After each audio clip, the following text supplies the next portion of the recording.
नमस्कार, आप देख रहे हैं व्हाइट पेपर। मैं हूं आपके साथ आशा सरमाल। चलिए शुरुआत करते हैं व्हाइट पेपर की बड़ी खबर के साथ ही शुरुआत करते चले। डिप्टी सीएम की तरफ से एक बड़ा बयान जारी किया गया जिसमें जम्मू कश्मीर में अवैध खनन को लेकर कार्रवाई होगी। गरीब जैसे सस्ते दरों पर अपना मकान बनाते थे वैसे ही बना पाएंगे।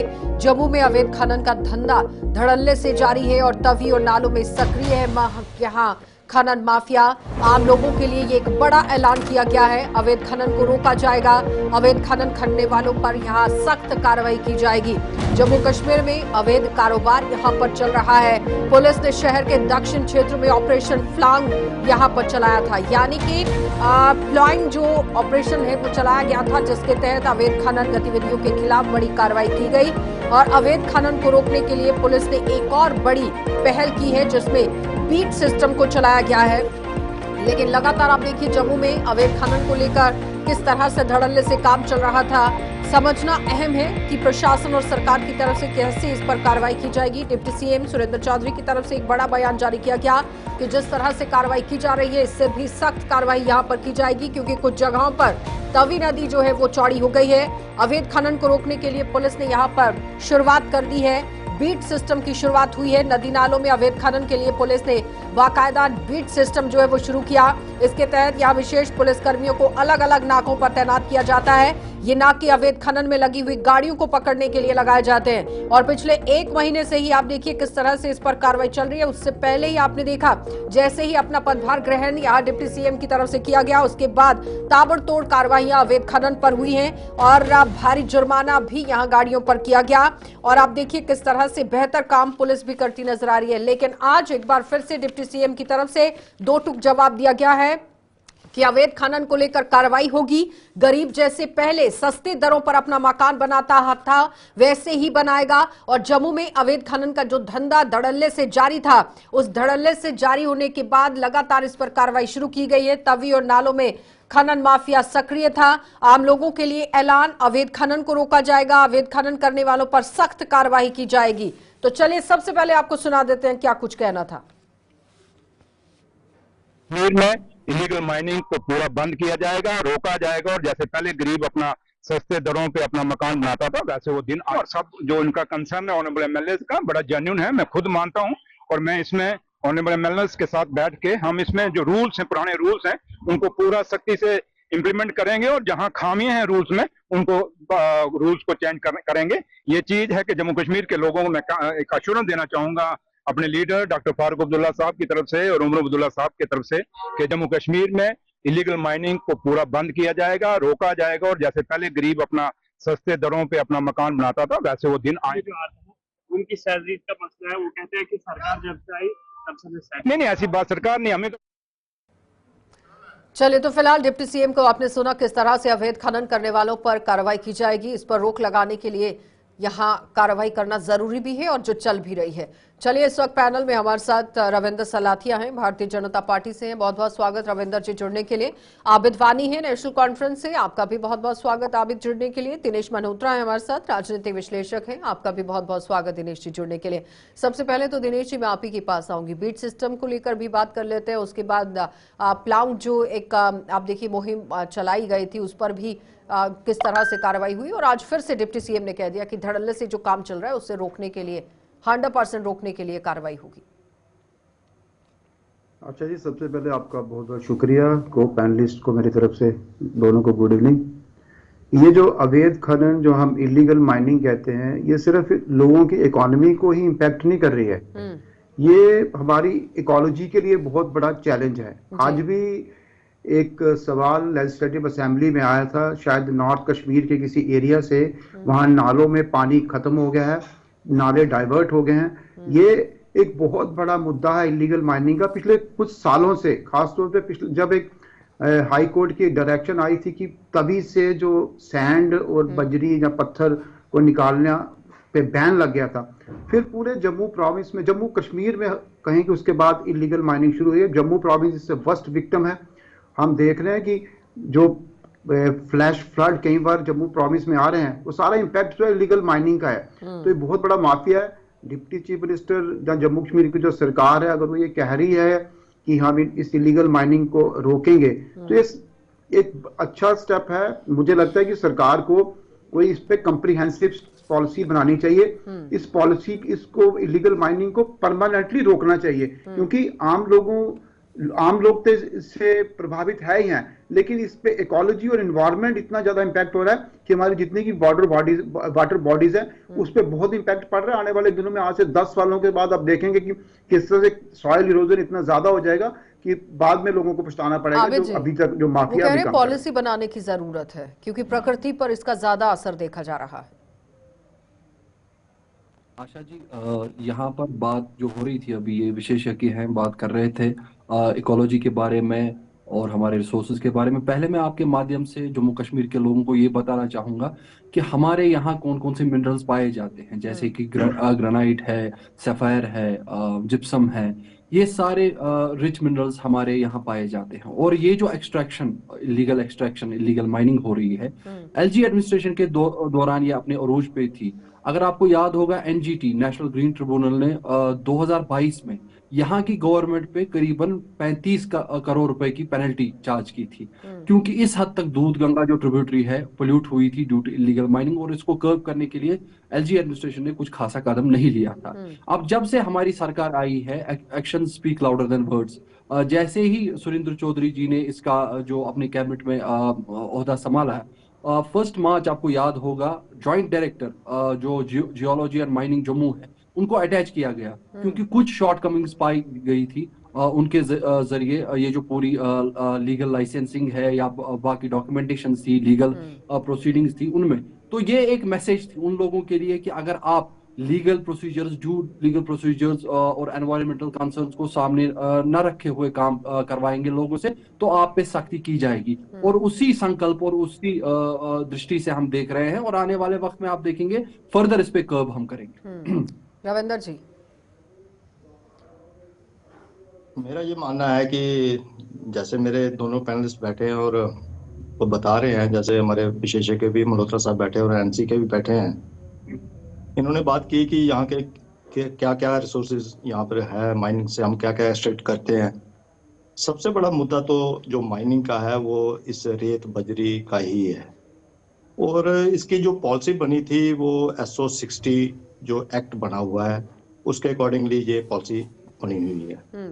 मगर अगर जैसे इन्होंने पिछला इतिहास बताया कि लेफ्टिनेंट गवर्नर के टाइम पे ये ऐसा हुआ, अब ये 5 महीने हो गए हैं कि ये सरकार बनी है नेशनल कॉन्फ्रेंस की। आपको पता है ये क्लीन मैंडेट है नेशनल कॉन्फ्रेंस के पास, और इनके डिप्टी सीएम के पास ये मिनिस्ट्री है माइनिंग की।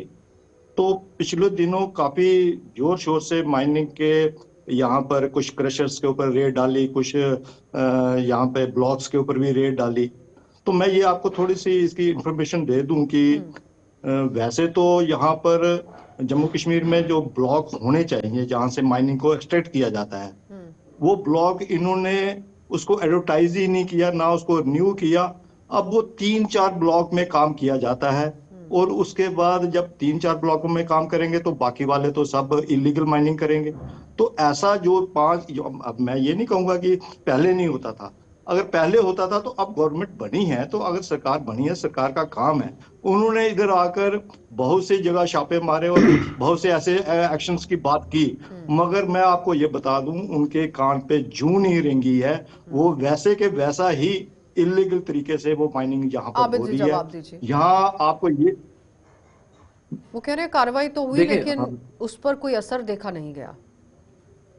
देखिए आशा जी, बिल्कुल मैं इस चीज को वेलकम करता हूं कि दोनों पैनलिस्ट, खुसूसन बीजेपी के पैनल, इस बात को एक्सेप्ट कर रहे हैं कि 4.5 महीने से डिप्टी सीएम बहुत जोरों शोरों से इस पे काम कर रहे हैं। अब किस हद तक हमने इस पे कंट्रोल पाया है, मैं आपको बता दूं, रिसेंटली बडगाम में जो एक हॉटबेड बन गया था एक्सट्रैक्शन का, करीबन 300 मेट्रिक टन एक प्राइवेट एंटरप्राइज ने वहां से इलीगली एक्सट्रैक्ट किए थे, और within no time district mineral officer ने एक लेटर नंबर भी मैं यहाँ पर आपको बता सकता हूँ, उस लेटर के दौरान ये लिखा कि इमीडिएटली इनके सारे व्हीकल सीज किए जाए और फर्दर इनके साथ जो कॉन्ट्रैक्ट्स है उनको वहीं पर डिसोसिएट किया जाए। तो हमारी जो इंटेंशन है वो इसको कर्व करने की है।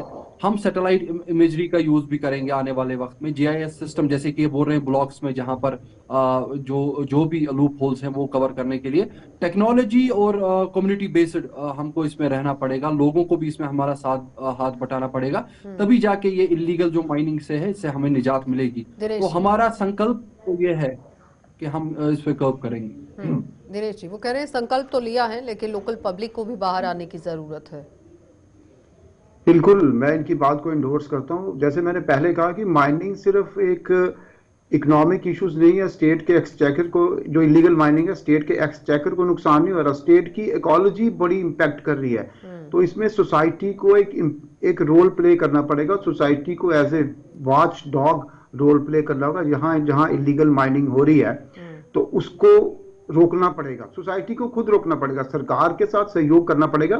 क्योंकि सिर्फ ये नहीं है कि इसमें सरकार के जो खजाने को नुकसान हो रहा है, लोग इलीगल माइनिंग कर रहे हैं। जो इलीगल माइनिंग कर रहे हैं वो हमारे भविष्य के साथ खेल रहे हैं, हमारे फ्यूचर के साथ खेल रहे हैं। अभी पूरी दुनिया जो क्लाइमेट चेंज के साथ, ग्लोबल वार्मिंग, क्लाइमेट चेंज, इसको फेस कर रही है। तो अगर हमारे जम्मू कश्मीर में इस तरह से इलीगल माइनिंग होती रही तो हमारे नदियां, नाले, जो वाटर बॉडीज हैं, उस पर इतना इम्पैक्ट पड़ेगा कि फ्लैश फ्लड आएंगे, सॉइल इरोजन होगा, एग्रीकल्चर लैंड हमारी जो है कम हो जाएगी। क्योंकि जब सॉइल इरोजन होगा तो एग्रीकल्चर लैंड उसमें इरोज हो जाएगी। तो मुझे लगता है कि सिर्फ सरकार की तरफ से ये काम नहीं होना चाहिए, सिविल सोसाइटी, जितने इन्वायरमेंटलिस्ट हैं, बड़े-बड़े जो बातें करते हैं एनवायरमेंट। आबिद जी ने भी कहा कि हमारे पास जो खनन के लिए काम हो रहा है, जिसमें अगर हम भविष्य की खदान देखें, जो फ्यूचर की बात भी जिस पर हो रही थी, और जम्मू कश्मीर में जो लिथियम मिला था उसकी जो मानक है वो 550 ppm से भी ज्यादा बताई जा रही थी। और अगर इसी तरह से धड़ल्ले से खनन होता रहा तो फिर जहां फायदा होना था, इकोनॉमी जनरेट होनी थी, वहां पर तो कुछ नजर नहीं आ रहा है। देखिए आशा जी, ये जो दूसरे मिनरल्स हैं, जैसे जिप्सम है, लिथियम है, जहाँ कोल है, ये अलग इशू है। ये सैंड और जो बजरी, ये इलीगल तरीके से चलती है। जो बड़े बड़े जो बाकी माइंस होती हैं उसमें इलीगल एक्सट्रैक्शन करना बड़ा मुश्किल होता है। लेकिन जैसे छोटे छोटे नालों में जो बजरी, रेत ये निकाली जा रही है, ये सबसे बड़ा खतरा है। ये खतरा इकोलॉजी को सबसे ज्यादा है। बाकी जो वो साइंटिफिक तरीके से माइनिंग होती है, अगर लिथियम की माइनिंग होगी तो वो साइंटिफिक तरीके से होगी। जिप्सम की हो रही है, असर में अगर जिप्सम की होती है तो वो साइंटिफिक तरीके से होती है। अगर किश्तवाड़ में, पाडर में वो माइनिंग होती है, वो साइंटिफिक तरीके से होती है। उसका वो नेचुरली उसका भी इकोलॉजिकल इंपैक्ट होता है, लेकिन वो ज्यादा इंपैक्ट नहीं होता। जो ये इलीगल माइनिंग हो रही है इसका ज्यादा इंपैक्ट है और इसको रोकना बड़ा जरूरी है। भूवैज्ञानिकों की तरफ से भी चिंता जाहिर की गई थी रविंदर जी, लेकिन कार्रवाई नहीं हुई। अब आप ठीकरा यहाँ डिप्टी सीएम के सर पर फोड़ रहे हैं। ये कठुआ के पास पठानकोट पड़ता है और पठानकोट में आपने एक चक्की का नाम सुना होगा, चक्की रिवर का नाम। और उसमें जब माइनिंग होती थी और माइनिंग इस हद तक चली गई कि उसका जो नीचे का बेस था वो भी खत्म हो गया था। तो उसके बाद सुप्रीम कोर्ट ने उसके ऊपर रूलिंग लगाई और वहां से टोटल उसको बैन किया गया था। तो इसी तरह जहां कठुआ में ये जो रावी का दरिया है, इसमें जो जितने भी क्रशर्स और जितने भी ब्लॉक्स, जो माइनिंग के ब्लॉक, तो मैं कह रहा हूं कि आपको न्यू नहीं हुए हैं, उसमें सब जगह ये इलीगल माइनिंग हो रही है। और मैं ये भी बता दूं कि यहाँ से लेकर कठुआ से लेकर अगर आप चले जाएं आरसपुर उस बेल्ट तक, तो ये जो नाले चलते हैं, इनमें ये सारा का सारा माल तो पाकिस्तान में जा रहा है। जहाँ तो इसको ऐसे तरीके से, पॉलिसी के तरीके से इसको कुछ ऐसा बनाया जाए जहाँ तो ये यूज में आए। नहीं तो ये आधा तो पाकिस्तान में चला जाता, आधा ये पंजाब में चला जाता, हमारे हिस्से तो कुछ आ नहीं रहा। तो ऐसा है कि मेरे यहाँ पर फाजिल दोस्त यहाँ पे बैठे हैं नेशनल कॉन्फ्रेंस के, मैं ये चाहता हूँ कि ये अगर पॉलिसी बनाए तो एक कंक्रीट पॉलिसी बननी चाहिए। इसके ऊपर बाकायदा जो ब्लॉक्स जहाँ पर एडवर्टाइज हों वहां से माल उठाया जाए और वहीं से, और यहाँ इन्होंने ऐसा किया हुआ है कि यहाँ का माल अब बनी में जाएगा, जहाँ बिलावर में जाएगा, तो क्यों ना वहां पर ही ब्लॉक को खोला जाए। अब कठुआ से जाएगा या सांबा से जाएगा या कहीं और से जाएगा, उसका फायदा क्या है और उसको कैसे ये सेल आउट कर रहे हैं, मुझे समझ नहीं आ रही। इसके ऊपर एक कंक्रीट पॉलिसी बननी चाहिए। चलिए आबिद जी जवाब दीजिए। वो कह रहे हैं कंक्रीट पॉलिसी बननी चाहिए। ये बहुत अच्छी बात बोली। मैं आज बीजेपी के स्पोक्स पर्सन से कहूंगा, बहुत ही एहतरामन बोलूंगा। इन्होंने बहुत अच्छी बात कही कि डाइवर्जन ऑफ रिसोर्सेज रुकना चाहिए, जो इनका मूल्य था इस बात का। तो मैं ये कहना चाहूंगा, फर्स्ट डे से हमने करीबन 22 चेक पोस्ट, जो नए चेक पोस्ट है जो इलीगल एक्सट्रैक्शन देखते हैं, वो इंस्टॉल किए थे, और उस पे आज भी बढ़त हो रही है। आने वाले दिनों में एक कॉम्प्रहेंसिव पॉलिसी हम पेश कर रहे हैं, जो अभी सत्र चल रहा नहीं, है, उसमें वो आप तो देखेंगे बीट इस पे पॉलिसी को लेकर आप बात कितनी कर रहे हैं ना, लेकिन सवाल ये है कि ग्राउंड पर जी जी। उसका फायदा कितना हुआ। चलिए रुकेंगे एक छोटे से ब्रेक के लिए, जल्द वापस लौटेंगे, आप बने रहिए हमारे साथ।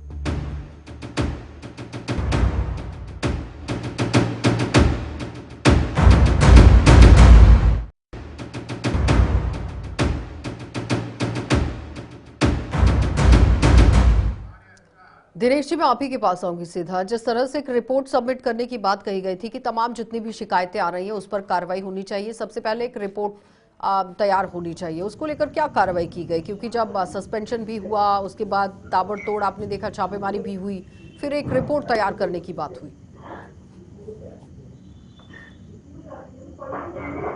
दिनेश जी, दिनेश जी आवाज आ रही है? आबिद जी इस पर जवाब दीजिएगा, उस रिपोर्ट का क्या हुआ, कहां तक वो कार्रवाई पहुंची? देखिए, उसमें जैसे ही वो रिपोर्ट सामने लानी थी, उसमें जो इंटर गवर्नमेंटल एजेंसीज है, उसमें 3 एजेंसीज मेन जो पर्टेन करती थी, वो सॉइल कंजर्वेशन थी, फॉरेस्ट की एजेंसी और एनफोर्समेंट एजेंसीज। तो इनका जो तीनों का इस पे जो रद्द-ए-अमल होगा, ये तीनों को मिल बैठ के वो रिपोर्ट बनानी है, और उसमें कुछ वक्त अरसा लगेगा। लेकिन जो हमारे एक्शंस रहे हैं पिछले कुछ महीने में, जितना एक्टिवली सुरेंद्र चौधरी जी ने इस पे काम किया है, मुझे लगता है हमें इसको बहुत ऑप्टिमिस्टिक तरीके से देखना चाहिए। और जितना हम कोशिश कर रहे हैं कि लीगल फॉर्मेलिटीज और कोडल फॉर्मेलिटीज इसमें पूरी की जाए, जो ऑफिशियल्स हैं वो नेग्लिजेंस ऑफ ड्यूटी ना करें, हम उस पे पहले जो मेन लूप होल रहा है उस पे काम कर रहे हैं, और with in a time bound manner इसका हम एक ऑप्टिमल सोल्यूशन आपके सामने रखेंगे। नहीं, जिस तरह से रविंदर जी भी कह रहे थे कि जहां आपको ये सारा सामान चाहिए वहां पर ही ब्लॉक तय होना चाहिए और वहीं पर काम होना चाहिए, तो वो तो बेहतर एक सुझाव था। ये वो सुझाव ऑन सजेशन ऑन बोर्ड सभी स्टेक होल्डर्स से सुझाव लिए गए हैं दिनेश इस जी पे, आवाज चाहे आ रही वो है? अपोजिशन के भी बीजेपी। जी बोलिए बोलिए आबिद जी।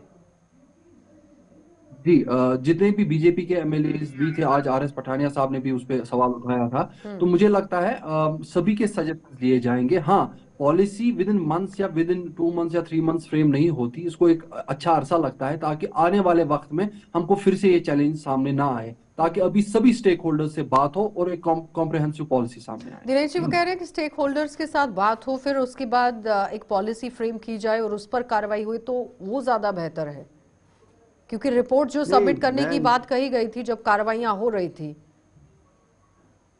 देखिए, मैं इनकी बात से सहमत हूँ। मुझे लगता है कि लोकल इन्वॉल्वमेंट होनी चाहिए। जितने भी नेचुरल रिसोर्सेज जिस एरिया में है, जहाँ पे खनन होती है, इलीगल माइनिंग होती है, जैसे जिस एरिया में कोई नाला है वहां से इलीगल माइनिंग होती है, वहाँ पंचायत को आंसरेबल बनाया जाए। तो अगर एमएलए को अपने एरिया में कि तेरे एरिया में कहाँ इलीगल माइनिंग होती है, एमएलए रिस्पॉन्सिबल होना चाहिए। क्योंकि अगर लोकल इन्वॉल्वमेंट होगी, लोगों को इन्वॉल्व किया जाएगा, पंचायत को इन्वॉल्व किया जाएगा, तो नेचुरली ये चेकिंग होगी। पंचायत को एम्पावर किया जाए कि अगर वो माइनिंग अलो करती है तो पंचायत को इसका पैसा मिलना चाहिए, पंचायत डेवलपमेंट करे उस पैसे की। इलीगल माइनिंग तभी रुक सकती है जब panchayat, BDC, DDC, elected representative सबको इन्वॉल्व किया जाए, तब जाके इलीगल माइनिंग रुकेगी। सरकार अकेले कुछ नहीं कर सकती, क्योंकि ये बहुत बड़ा माफिया है, बड़ा पावरफुल माफिया है। इस माफिया के ऊपर अकेले सरकार हाथ नहीं डाल सकती। आप जितनी मर्जी चेक पोस्ट बनाइए, अगर चेक पोस्ट बनाएंगे, चेक पोस्ट पे जो लोग लगे हैं वो इन्वॉल्व हो जाते हैं, वो पैसे ले लेते हैं। अब सबको पता है, ये बड़ा ब्लंटली मैं कह रहा हूं कि पुलिस माइनिंग से इतना पैसा बना रही है, तो इसलिए पुलिस पे भी आप विश्वास करेंगे, पुलिस रोक लेगी माइनिंग को। पुलिस नहीं रोक सकती जब तक लोग इन्वॉल्व नहीं होंगे। पंचायत लेवल तक जो रिप्रेजेंटेटिव है जीते हुए, उनको रिप्रेजेंटेटिव की इन्वॉल्वमेंट करना बहुत जरूरी है। इसमें बीट सिस्टम आप लोगों की तरफ से शुरू किया गया, लेकिन फायदेमंद साबित नहीं हुआ है अभी तक। पुलिस पर ही उन्होंने सवाल खड़ा किया। देखिए आशा जी, बिल्कुल सही बोला इन्होंने। ये जो ग्रॉस वायलेशंस होती हैं सिस्टम के अंदर, उन पे काबू पाना बहुत ही मुश्किल हो जाता है। चाहे वो बीट पे आपके ऑफिसर्स हों, चाहे वो अंदर डिपार्टमेंट जियोलॉजी और माइनिंग में आपके licence while formulation of the codes and formalities वहां पर कुछ गलत कर दे, तो एक पूरा सिस्टम बना हुआ है, और इस सिस्टम को पैरेलली हैंडल करने के लिए हमें बहुत सारे कदम उठाने पड़ेंगे। इसीलिए हम चाहते हैं, जैसा कि इन्होंने बोला, ग्रास रूट्स से सजेशंस लेने हैं, फीडबैक लेना है, चाहे वो पंचायत हो, लोकल कम्युनिटी मेंबर्स हो या एनजीओज हो। अगर आपको मैं याद दिला दूं, पीपल्स फोरम एक एनजीओ था जो इसके लिए बड़ा कुछ लड़ रहा था, या बहुत सारे ऐसे एक्टिविस्ट्स हैं, आरटीआई एक्टिविस्ट जो आरटीआई फाइल कर लेते हैं हर साल, हर मंथ इस बारे में। तो मुझे लगता है सभी से बात करके आरटीआई फाइल कॉम्प्रिहेंसिव करने स्ट्रेटेजी का फिर बनानी है फायदा क्या और होगा? उस पर कोलैबोरेटिव कार्रवाई अप्रोच भी तो होनी चाहिए ना आरटीआई की आपकी। उसके बाद क्या सामने आएगा? पता चलेगा कि हाँ ठीक है, यहाँ पर ये माइनिंग हुई है, उसके बाद आप लोगों ने बीट सिस्टम लगा दिया। बीट सिस्टम में दिनेश जी कह रहे हैं कि पुलिस अगर खुद ही गाड़ियों को छोड़ देगी तो फिर कैसे काम चलेगा? लोकल सपोर्ट होना जरूरी देखिए है आशा कि जी, नहीं? पंचायत लेवल, बीडीसी, डीडीसी की जिस तरह से वो बात करें, एक अच्छा सुझाव दे रहे हैं। मैं बिल्कुल इनकी बात से एग्री करता हूं। और जहां तक अभी हम बात करेंगे, एक अवामी हुकूमत है सामने, चुने हुए नुमाइंदे हैं, तो हर जगह से, जैसा कि मैंने अभी बोला, आज आरएस पठानिया साहब ने असेंबली पे इस पे बड़ा शोर-गुल किया था। तो सभी को कोलैबोरेटिव अप्रोच रखनी है और तभी जाके इस पे कर्व करेंगे। और सजेशंस आर वेलकम ऑलवेज। तो ऐसा नहीं है एनसी गवर्नमेंट ने रविंदर किसी जी के लिए वो कह रहे हैं कि सजेशंस सबको ये एक साथ आना दे पड़ेगा अगर आपको इलीगल माइनिंग को खत्म करना है जम्मू कश्मीर से। तो मैं तो ये कहता हूँ कि इसमें कोई दो फर्क नहीं है कि हम एक साथ टेबल पे नहीं बैठे हैं या हम सजेशंस दें और ये उसको मानते हैं, कैसे मानते हैं। मगर मैं दो बातें करना चाहता हूँ। एक तो उन्होंने कहा कि हमने बहुत से ऐसे नाकाबंदी की है जिससे ये चीजें होती नहीं। मैं आपको ये बता दूं कि अभी हाल ही में आपने न्यूज़पेपर्स में भी सुना होगा, इनके ये जो माइनिंग माफियाज हैं वो ऐसा काम कर रहे हैं, वो एक एक डंपर, मतलब जैसे एक नंबर प्लेट है उसके ऊपर 5-5 डंपर सेम नंबर प्लेट से चल रहे हैं और वो उन्हीं नाकों से क्रॉस किया जाता है।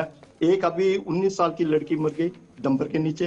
एक परसों कठुआ के नजदीक एक सरदार जी हरप्रीत सिंह नाम से, उनकी भी मौत हुई डंपर से। और वो परवाह ही नहीं करते हैं कि कौन मर रहा है कौन चल रहा है। नाकेबंदी का ये हाल है कि वहीं से वो नाका क्रॉस करते हैं और धड़ल्ले से वो काम कर रहे हैं इलीगल माइनिंग का।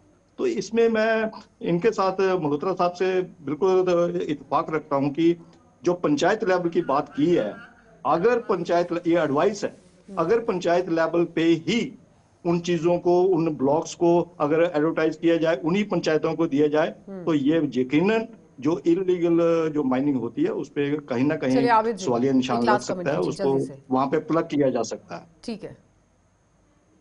देखिए बिल्कुल आशा जी, बहुत ही प्रोडक्टिव डिबेट था आज। आपको मैं शुक्रिया अदा करूंगा इस डिबेट के अंत में। एक अच्छा सजेशन मिला है और अपनी कैपेसिटी में ये अपने पार्टी के सीनियर लीडरान से भी मैं उठाऊंगा। तो जहां तक इस पूरी माइनिंग का मसला है, we are determined to curb it, और हर कोई पॉसिबल और स्ट्रिंजेंट एक्शन जो लेना होगा वो आप देखेंगे हम आने वाले वक्त में। ठीक है, बहुत बहुत धन्यवाद आबिद जी जुड़ने के लिए। दिनेश जी आपका भी धन्यवाद, रविंदर जी आपका भी धन्यवाद।